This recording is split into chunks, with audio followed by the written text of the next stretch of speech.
Huyệt yêu thống. Huyệt yêu thống là huyệt ngoài kinh, kỳ huyệt. Ký hiệu EXUE7.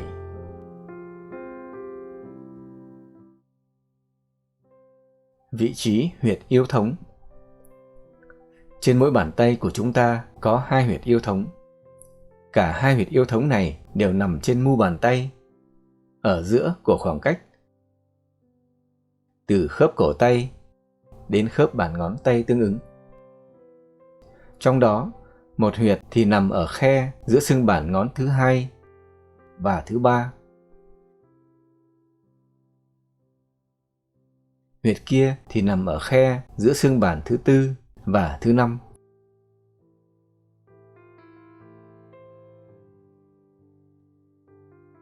Cách lấy huyệt yêu thống. Để lấy huyệt yêu thống được chính xác, mời bạn chú ý theo dõi và cùng thực hành với tôi. Đây là bàn tay trái của tôi. Tôi sẽ lấy huyệt yêu thống trên bàn tay trái này. Cách lấy huyệt yêu thống trên bàn tay phải cũng tương tự. Mỗi bàn tay của chúng ta có 5 xương đốt bàn như thế này. Xương đốt bàn tay thứ nhất khớp với ngón cái. Xương đốt bàn tay thứ hai khớp với ngón trỏ. Xương đốt bàn tay thứ ba khớp với ngón giữa. Xương đốt bàn tay thứ tư khớp với ngón áp út. Và xương đốt bàn tay thứ 5 khớp với ngón út. Bạn cũng có thể sở thấy các xương đốt bàn tay của mình như thế này. Như trên vừa nói, trên mỗi bàn tay của chúng ta có hai huyệt yêu thống. Trong đó, huyệt yêu thống thứ nhất nằm ở khe giữa xương đốt bàn tay thứ hai với xương đốt bàn tay thứ ba. Nằm ở giữa khoảng cách từ khớp bàn ngón đến khớp cổ tay. Để xác định đúng vị trí của khớp bàn ngón, bạn có thể nắm nhẹ bàn tay như thế này.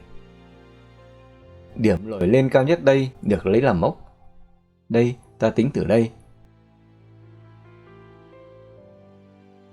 Và để xác định đúng vị trí của khe khớp cổ tay, bạn hơi gập cổ tay xuống như thế này. Rồi đặt ngón tay trỏ nằm vào chỗ gập này. Bạn sẽ cảm nhận được khe khớp cổ tay. Đây, vị trí của khe khớp cổ tay là ở chỗ này. Như vậy, vị trí trung điểm của khoảng cách từ khớp bàn ngón đến khe khớp cổ tay và nằm trong khe xương đốt bàn 2 và 3 là ở chỗ này. Đó chính là vị trí của huyệt yêu thống thứ nhất. Đây là huyệt yêu thống thứ nhất. Để xác định vị trí của huyệt yêu thống thứ hai, ta cũng làm tương tự. Ta dễ dàng xác định được khe giữa xương bàn 4 và 5 là ở chỗ này. Phía trên đây là khớp bàn ngón và phía dưới này là khe khớp cổ tay.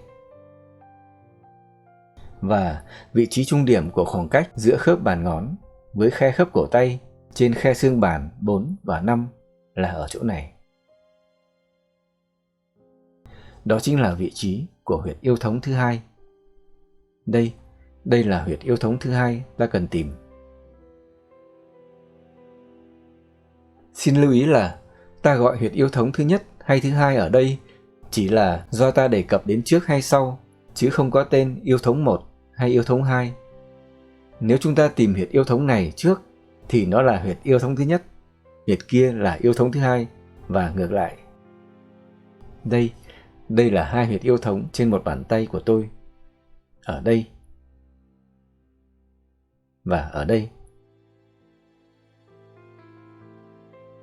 Huyệt yêu thống. Huyệt yêu thống EXUE7.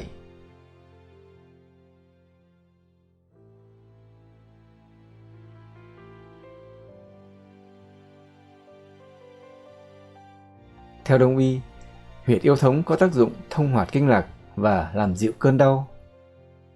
Huyệt yêu thống đúng như cái tên gọi yêu thống của nó, tức có nghĩa Hán Việt là đau lưng, thường được chỉ định điều trị rất có hiệu quả các chứng đau cấp tính ở lưng, đặc biệt là các chứng đau căng thắt lưng cấp tính, các chứng đau cứng lưng do ngủ sai tư thế, vân vân.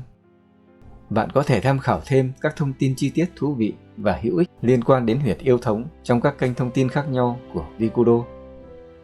Chúc bạn sức khỏe. Cảm ơn bạn. Tạm biệt và hẹn gặp lại.